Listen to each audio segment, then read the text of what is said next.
그동안 개별적으로 목소리를 내왔던 의사단체들이 올바른 의료를 위한 특별위원회를 통해서 정부 대응 방침을 처음으로 함께 논의합니다.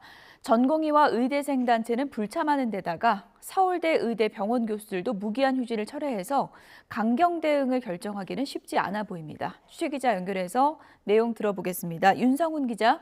네, 윤성훈입니다. 네, 올바른 의료 특위 첫 공식 입장이 어떻게 나올지 주목되는데요. 회의가 몇 시에 시작되죠? 네, 대한의사협회 산하 올바른 의료특위는 오늘 오후 2시 첫 회의를 진행합니다. 올특위는 의협과 의협시도위원회, 의대 교수들로 꾸려졌습니다. 범의료계 회의체가 가동되는 건 이번이 처음입니다. 앞서 의협은 정부의 왜곡된 정책을 바로잡을 모든 방안을 강구하겠다며 출범 목표를 밝혔습니다. 이에 따라 오늘 회의에선 전국 병의원 휴진 현황과 계획을 취합하고 휴진 등 구체적인 대응 계획을 논의합니다. 의협은 의대 정원 증원 재논의, 전공의 행정처분 취소, 의료 패키지 정책 수정 등 3대 요구안 수용을 촉구하고 있습니다. 다만 올특위가 집단 사직, 수업 거부에 들어간 전공의와 의대생들의 목소리까지 반영하기는 어려워 보입니다.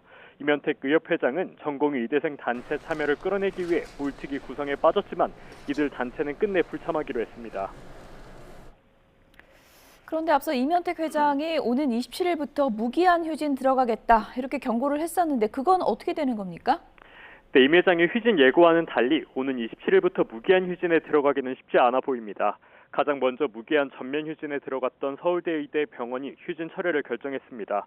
서울의대 교수 비대위가 휴진에 대해 다시금 투표를 진행한 결과 전체 교수의 73%가 휴진 중단을 선택했습니다.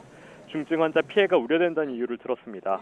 그러나 교수들은 휴진 중에도 응급실과 중증 환자 치료를 이어갔던 만큼 악화하는 여론을 고려한 것으로 풀이됩니다. 서울대병원 교수들의 입장선에는 이미 휴진을 결정한 연세대 의대나 아직 휴진을 논의 중인 카톨릭 의대 등에도 영향을 미칠 것으로 예상됩니다. 또 의협 내부에서도 무기한 휴진에 대한 사전 의견 수렴이 없었다는 비판이 제기된 만큼 휴진을 통한 정부 압박은 쉽지 않아 보입니다.